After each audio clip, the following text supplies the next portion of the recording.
I come in and I give the bank, say, 100 ounces of gold, and the bank offers me some interest payment on that. They're going to pay me 3% interest. And they're going to take that 100 ounces of gold and they're going to lend it out at 5%. That's how they make their money, the 2% spread. Okay? Now that's fine so far, because I know that gold is in there, it's being loaned out, and someday down I'm getting 2% interest, and someday I can ask for that principal back. It might be 6 months, it might be a year, whatever it is. Where the trick comes into this is the bank says, not only are we going to lend that money out, but we're going to allow you, Mr. Depositor, to draw on that money right now. All right?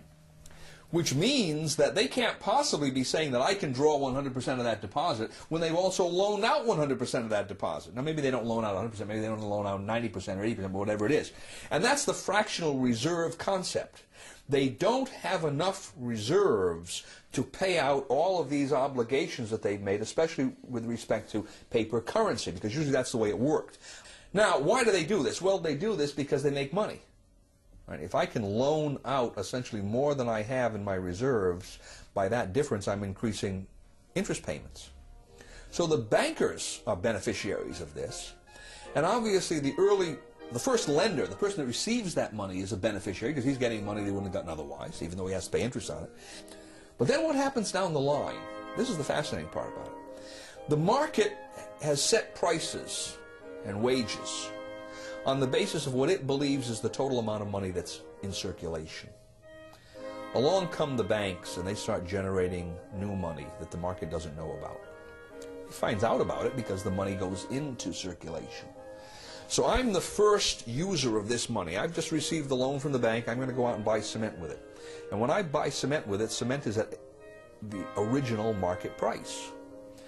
Now, as that money starts percolating into society, the market realizes there's more money than there was before. More money chasing the same amount of goods means the prices of goods go up, right? So eventually, somewhere down the line, that same cement that I just bought for $5 a pound is going to cost someone else $6 a pound. Now, if he buys that cement at $6 a pound before his income has increased commensurately, what's happening to his real wealth? He's losing real wealth, right? His costs have gone up, his income stays the same, his real wealth is decreased. Whose real wealth has increased in this transaction? Mine and the bank's, because we got the full value of the money right at the beginning. So this system transfers wealth. Somehow, you can't exactly follow it, but the principle is there. It transfers wealth from society to the creators of money. Well, it's always politically popular to impose financial burdens on somebody else. It tends to be politically difficult to impose financial burdens on someone who's living alongside of you, because they tend to have votes and they tend to have representatives who will take their position. It's fairly easy to impose a financial burden on the future because the future generation tends not to have any votes or representation at all in the present. As soon as you start talking about monetization of debt, where the banks come in and now buy governmental debt with new money that the banks have created through this special privilege they have of creating money in the Federal Reserve System, the redistribution of wealth that takes place through that process, most people don't understand. It happens through depreciation of currency, and the depreciation of currency usually leads to increases in prices, which the average person calls inflation. Inflation is really the increase in the money supply. The prices increase as a consequence of that.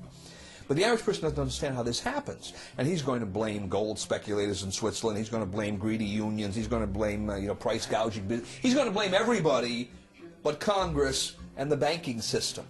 So it's easy politically, through monetization of debt, to expand borrowing beyond prudent levels. Now, why is that tyrannous? Well, at a certain level, it's tyrannous. The definition of tyranny is the exercise of a power that no one should be allowed to exercise. Okay? And it's tyrannous because no one should be allowed to exercise a power that puts burdens on people that are not allowed an opportunity to be heard, an opportunity to vote, an opportunity to have some kind of a say. Right? Granted, to some extent, you're going to have to do that in the nature of government as long as you have borrowing, but beyond a certain point, it becomes tyrannous. And it's beyond that point that the present system allows our political structure to move too easily. How much, take for instance, how much has the purchasing power of Federal Reserve notes lost since World War II? About 90%. You think that hasn't had some consequence in terms of redistribution of wealth, in terms of the way the economy has developed? Of course it has. The average person doesn't see it. He can't follow the lines of cause and effect, but it's there, and his life is quite a bit different from what it would have been if that hadn't occurred.